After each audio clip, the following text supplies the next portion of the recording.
Hello, welcome to job updates. അങ്ങനെ നമ്മുടെ സ്വന്തം ഫോർട്ട് കൊച്ചിയിലേക്ക് നിരവധി തൊഴിലവസരങ്ങളിലേക്ക് അപേക്ഷകൾ ക്ഷണിച്ചിരിക്കുകയാണ്.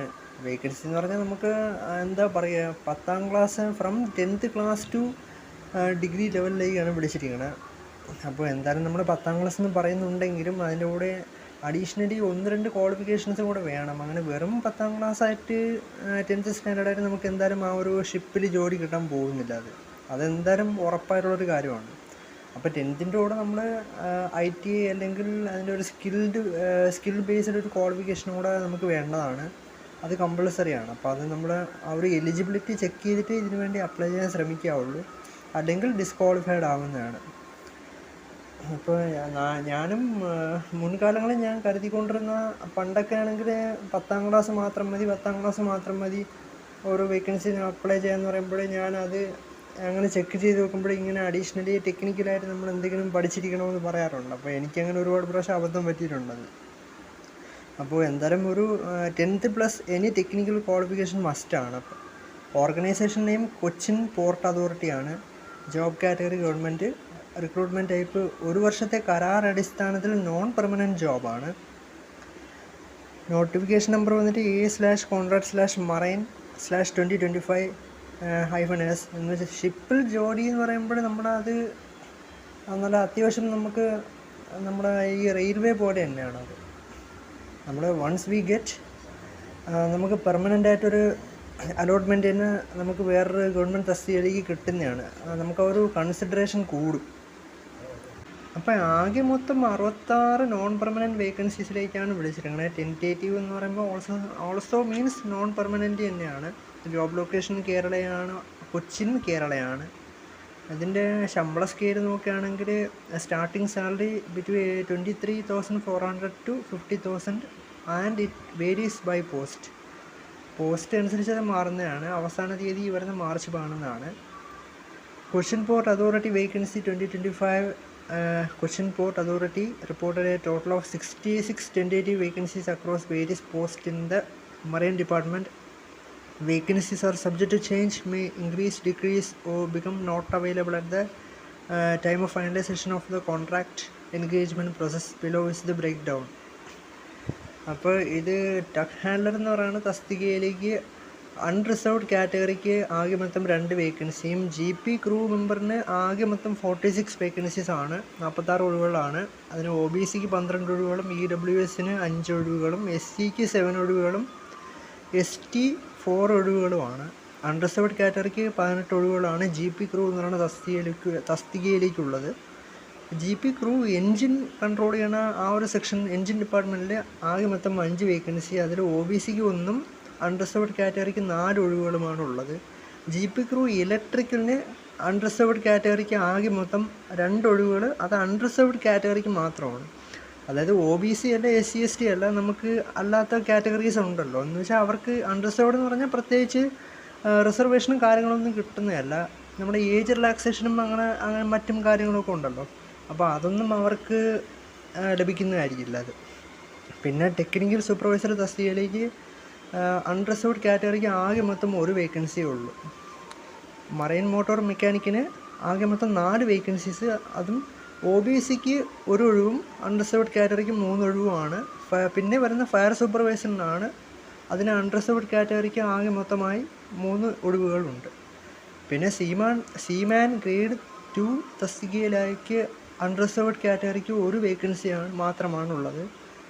പിന്നെ വിഞ്ച് ഓപ്പറേറ്റർ, ജൂനിയർ സൂപ്പർവൈസർക്ക് അൺറിസർവ്ഡ് കാറ്റഗറിക്ക് ഓരോ വേക്കൻസി വീതമുണ്ട്. അപ്പോൾ എന്തായാലും അത് നമ്മൾ നല്ലൊരു അവസരം തന്നെയാണത്. ഓരോ കാറ്റഗറി അനുസരിച്ച് തന്നെയാണ് അവർ വിളിച്ചിരിക്കുന്നത്. അപ്പോൾ നമ്മൾ എന്തായാലും ലാസ്റ്റ് ഡേറ്റിന് മുമ്പായിട്ട് നമ്മൾ അപ്ലൈ ചെയ്യാൻ ശ്രമിക്കുക.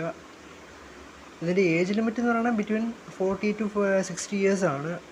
ഏജ് ലിമിറ്റ് എന്ന് പറയുമ്പോൾ അപ്പർ ഏജ് ലിമിറ്റാണ്. അപ്പർ ഏജ് ലിമിറ്റ് 40 വയസ്സ് തൊട്ട് 60 വയസ്സ് വരെ ഉള്ളവർക്ക് അപ്ലൈ ചെയ്യാമെന്ന് തന്നെയാണ്. അപ്പോൾ അതിന് താഴെയുള്ളവർക്കും അപ്ലൈ ചെയ്യാം. ഈ 40-60 എന്ന് പറയുന്നത് അപ്പർ ഏജ് ലിമിറ്റാണ്. അത് നമ്മുടെ തസ്തിക അനുസരിച്ച് അത് മാറിക്കൊണ്ടേയിരിക്കും.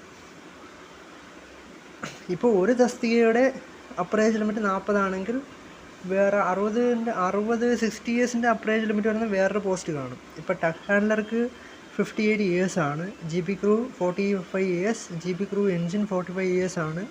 GP crew electrical 45 years ആണ്. ടെക്നിക്കൽ സൂപ്പർവൈസർ 40 years ആണ്. മറൈൻ മോട്ടോർ മെക്കാനിക് 40 years ആണ്. ഫയർ സൂപ്പർവൈസർ 40 years ആണ്. സീമൻ ഗ്രേഡ് 2 60 years ആണ്. വിഞ്ച് ഓപ്പറേറ്റർ 60 years ആണ്. ജൂനിയർ സൂപ്പർവൈസർ മറൈൻ ക്രെയിൻസിൽ 60 years ആണ്. ഇതിൻ്റെ ഒരു ബേസിക് സാലറി എന്ന് പറയുമ്പോൾ between 23,400 to up to 50,000 per month ആണ്, depending on the position. Deck ഹാൻഡർക്ക് 50,000 ശമ്പളം കിട്ടും. GP crew മെമ്പർക്ക് 23,400, GP crew എൻജിൻ കൺട്രോൾ ചെയ്യുന്ന ആൾക്ക് 23,400, GP crew ഇലക്ട്രിക്കലിന് 28,200, technical supervisor 28,800, marine motor mechanic 23,400, fire supervisor 40,000, seaman grade 2 30,000, winch operator 27,500, junior supervisor marine crane section 30,000 ആണ്. ഇതിലേക്ക് വേണ്ട എലിജിബിലിറ്റി ക്രൈറ്റീരിയ നോക്കുകയാണെങ്കിൽ candidates must meet the essential qualifications and experience requirements specific to each post.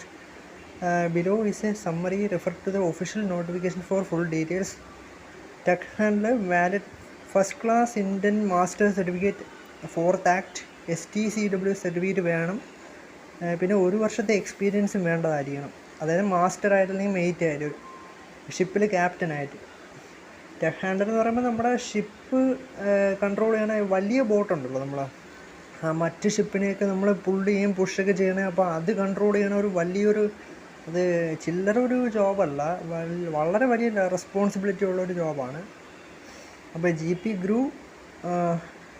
crew 10th standard pass plus swimming test, നീന്തൽ അറിയണം, 3C training, STCW courses. GP crew എൻജിൻ 10th standard pass തന്നെയാണ് plus additional qualification. GP crew ഇലക്ട്രിക്കലിനായാലും 10th plus IT ആണ്. IT in electronics and 1 year experience. പിന്നെ ബാക്കി എല്ലാം തസ്തികകളിലും നമ്മളെ 10th പാസും IT തന്നെയാണ് അവർ ചോദിച്ചിരിക്കുന്നത്. സീമാൻ ഗ്രേഡ് 2 ആണെങ്കിലും 10th സ്റ്റാൻഡേർഡ് പാസും സർട്ടിഫിക്കറ്റ് ഓഫ് കോമ്പിറ്റൻസി, സെറങ് second, first class, masters, STCW courses, 2 years of experience. പിന്നെ വിഞ്ച് ഓപ്പറേറ്റർക്ക് 10th standard pass, STCW course, certificate of competency as സിറാങ്ക്, 2 years ഓഫ് എക്സ്പീരിയൻസ് വേണം. Junior supervisor marine cranes, diploma in electrical engineering, swimming test. Application fee നിലവിൽ ഒരു application ഫീസും ഇല്ല, പക്ഷേ എങ്കിലും സൈറ്റിൽ എന്തെങ്കിലും അപ്ഡേഷൻ പറയുകയാണെങ്കിൽ നമ്മൾ പേ ചെയ്യേണ്ടി വരും. അത് അപ്ലൈ ചെയ്യേണ്ടത് അവരുടെ ഒഫീഷ്യൽ വെബ്സൈറ്റിൽ കയറി നമ്മൾ കരിയർ പേജിൽ ആക്സസ് ചെയ്ത് ഓൺലൈൻ ആപ്ലിക്കേഷൻ പോർട്ടൽ ലിങ്കിലോട്ട് പോയിട്ട് ഇന്ന് തൊട്ടതിൻ്റെ ലിങ്ക് അവൈലബിൾ ആയിരിക്കും, ആപ്ലിക്കേഷൻ ലിങ്ക്. അതിൽ നമ്മൾ അക്കൗണ്ട് രജിസ്റ്റർ ചെയ്ത് ലോഗിൻ ചെയ്ത് നമ്മുടെ ക്വാളിഫിക്കേഷൻ അനുസരിച്ചുള്ള തസ്തികകളിലേക്ക് കറക്റ്റായിട്ട് ഡീറ്റെയിൽസ് എല്ലാം ഫില്ല് ചെയ്ത് സബ്മിറ്റ് ചെയ്യുക. And submit the application before 11/3/2025 before 12 AM and save a copy for future reference. The online application portal will be active from 2025 to 11/3/2025. അതായത് ഇന്നും അപ്ലൈ ചെയ്യാനുള്ള പോർട്ടൽ ഓപ്പൺ ആയിട്ടുണ്ട്. So best of luck guys.